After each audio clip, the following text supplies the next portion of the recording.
Good morning, Your Honor. Good morning. Could you raise your right hand for me, please? Do you solemnly swear or affirm the testimony you give will be the truth and nothing but the truth, so help you God? Yes, Your Honor. All right, you can lower your hand, state your name for the record, please. Laura Garcia. All right, you may proceed. Ms. Garcia, tell the judge how you know Ambrosio, Ambrosio is my son. okay, and you know that he has applied for probation, but it's still opposed to that application, and you're here to ask the judge to grant that probation. Is that correct? Yes, sir. And what would you like her to know about Ambrosio? That he stands that he did wrong and that he's willing to get the help he needs and take whatever proceedings the judge asks of him. All right, I'm sorry. If we could go off the record for a moment. So when I'm reviewing the TAP evaluation in the pre-sentence investigation report, it has attached to it as a plea bargain agreement, a cap of 5 years. I don't think that belongs with this. No, Judge. No, Judge, that's not it. So with regards to the plea bargain page that's attached to the pre-sentence investigation report, do both parties agree that that is incorrect? Yes. Your Honor. All right. So according to the plea bargaining agreement, in this case, what the court has is you all have agreed to a cap of 10 in the prison. There's a $5,000 fine. The state is opposed to the application for deferred adjudication. Is that correct? Yes. All right. I'm sorry for interrupting. You may proceed, counsel. How do you think this happened with Ambrosio? He just happens to do wrong, and best thing I can say is that he was in the wrong side at the wrong time, and I guess he just caught up to him. When we spoke beforehand, you had said something about you believe that curiosity was Yeah. involved. Yes. Okay. And we think that got the better of him at that time. Yes, he did. And are you willing to support him, help him in any way you can if the judge was to grant him probation? Yes, sir. Ambrosio did have a job when he was arrested, is that right? Yes. And he had that job, I think, either right before or right after graduating high school, is that right? Yes. And of course, he lost that employment as part of his, after he got arrested. Yes. Are you concerned about if the judge is to grant him probation, are you concerned about him being able to get a job and pay this $5,000 fine that they're asking for? Money wise, yes. The job, I know he could get a job. I don't have any other questions. I don't know, Ms. Brown. All right. Any questions? Just very briefly. And it's Ms. Garcia. Yes, sir. Just gonna ask you a couple of questions. Do you understand the charges that your son has pled to? Yes.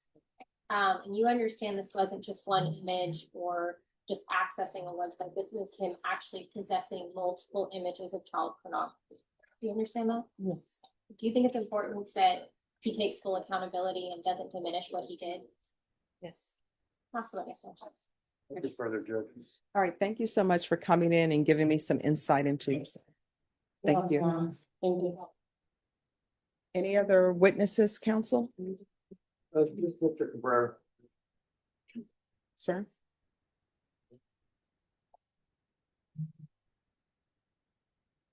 Can you raise your right hand for me, please?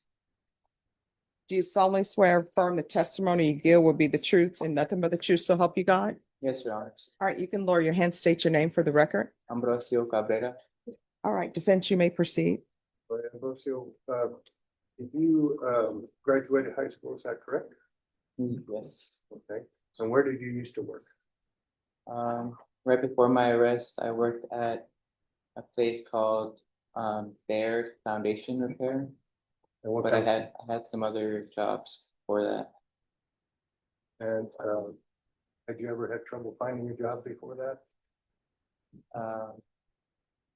There have been instances, but I got a job at the end of it.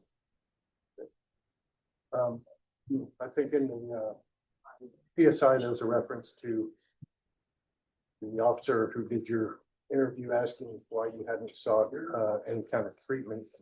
And you and I talked about that. What would you like this? What would you like the judge to know about why that hadn't commenced or why you hadn't received that? Judge, when probation officer asked me why I hadn't received treatment, I told him, Notice how he points to money and shame as barriers to getting treatment. In court, financial hardship is often cited, but judges usually want to see effort, not excuses. Do you think lack of funds should excuse someone from seeking help, or is accountability non-negotiable? that treatment, psychiatric help costs money, and ashamed as I am, I was afraid to even leave my house, to go to the front yard, to even take out the trash. And Why, well, tell the judge why you felt that was. I was ashamed, ashamed for my actions, and my neighbors, they saw everything. They saw that my house was, they did, I had a search warrant for my house, and I was ashamed to have my neighbors see them. But regarding not getting treatment costs money, and it's even harder for me to even ask for a job. Oh, that, because, you know, they're gonna see your background, is that what you mean? That they would see my background from the background check, that afraid for my safety, that perhaps coworkers might find out about my charges. And I would say that if I wish that I had hope that I can have counseling to ask about things regarding getting a job. And you agree that you should have some counseling? Yes. Now, you never had an inappropriate relationship, did you? Yes, sir. Okay, so you just possessed images, Yes, sir. and have you had an adult relationship? Yes, sir. Yes, sir. And is that still ongoing or No, sir. right now? You're willing to abide by anything the judge would require of you if she were to grant you probation? Yes. And you understand that you would have to register annually? Yes, sir. And do you have anything else that you'd like the judge to know before she decides what to do? Judge, I'm so sorry. I wish that I. This is the gut punch moment. The prosecutor is driving home the reality. These aren't just images. They're real kids being hurt. Every download, every click adds to their trauma. Hard to argue with that, right? Change my time. I'm ready to accept the consequences. Nothing further, Judge. All right, any questions? Okay, very much. Mr. Cabrera, do you understand that the children in these videos are victims who are being sexually abused when the content is made? Yes. You understand that every time you view, download, or share those videos, that child is being re-victimized? Good, Judge. There's no evidence of any sharing. Sister. Your Honor, this originates from a NICMIC report where it was uploaded to Snapchat, Your Honor, so. All right, the objection will be operable. All right. Any further questions?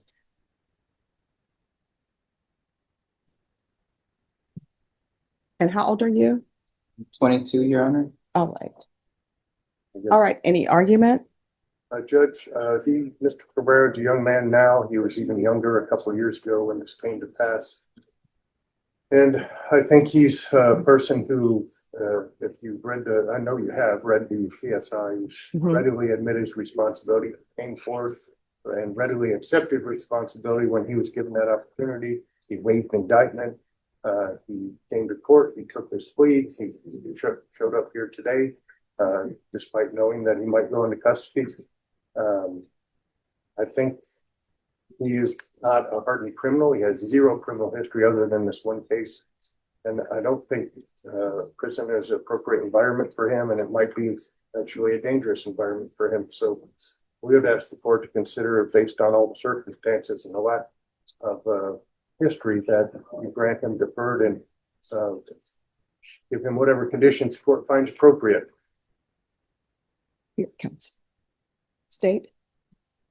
Judge, while this defendant may take responsibility to enter a waiver plea on this case, that waiver plea wasn't something that he just entered, letting the court punish him to the maximum with the state charging the most thing. It was a bargain between the state. We waived certain counts, we waived certain enhancements, and he entered into a plea that he thought was in the best interest of him in this case, that we all agreed was a good option. However, that plea is not for him to be agreed on probation. It's an opposed verb. Now it's deferred, not probation. I should be clear on that. The content. And here's the core legal debate.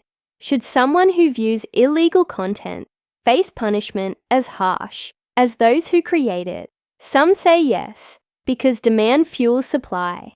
Others argue it's not the same level of harm. Where do you stand on that? In this, we have videos of children, a video of a child under the age of 10 being sexually abused. We have images of children being sexually abused, as well as images of them nude. These children are actual victims. Just because I don't know them, just because they're not here in this courtroom, they're actual victims. This defendant participated in their victimization by viewing, downloading, etc. this material. It's a serious crime. Just because it's his first crime doesn't mean it's not a serious crime. Just because he's not physically abusing these kids himself doesn't mean he's not victimizing them. So given the severity of the crime, given the severity of the content, and given the danger that it poses to the community, that if he's looking at this material online, what he could do in the future, I would ask the court to follow the agreement. I would ask the court to sentence him to the maximum under the plea agreement of 10 years. Judge, may I respond briefly? Yes. There's no evidence at all that Mr. Cabrera believed that anything other than these children were victims and taking responsibility for that. There's, I mean, everything that the state has pointed out to me, is all the more reason why he needs to get the treatment that he provided under supervision of this court. And as you know, under supervision of this court, he would not be allowed to be freewheeling on the internet anyway.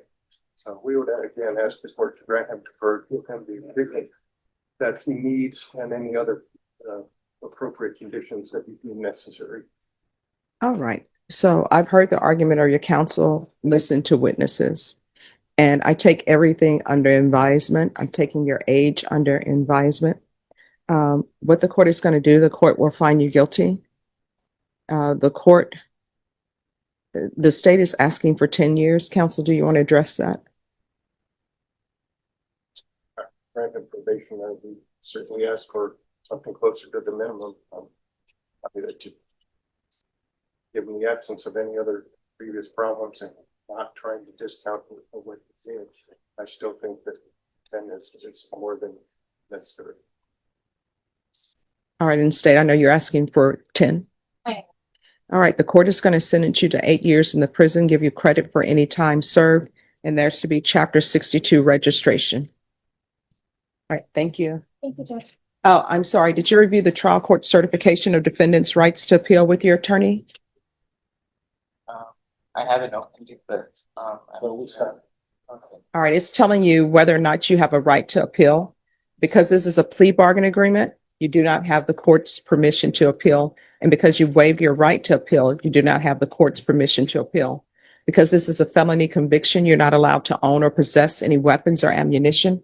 If you have a question over what that is, you'll need to speak to an attorney. Do you understand? Yes, Your Honor. All right, good luck to you, okay? Judge, may I be excused? Yes. Are y'all ready to proceed on the motion?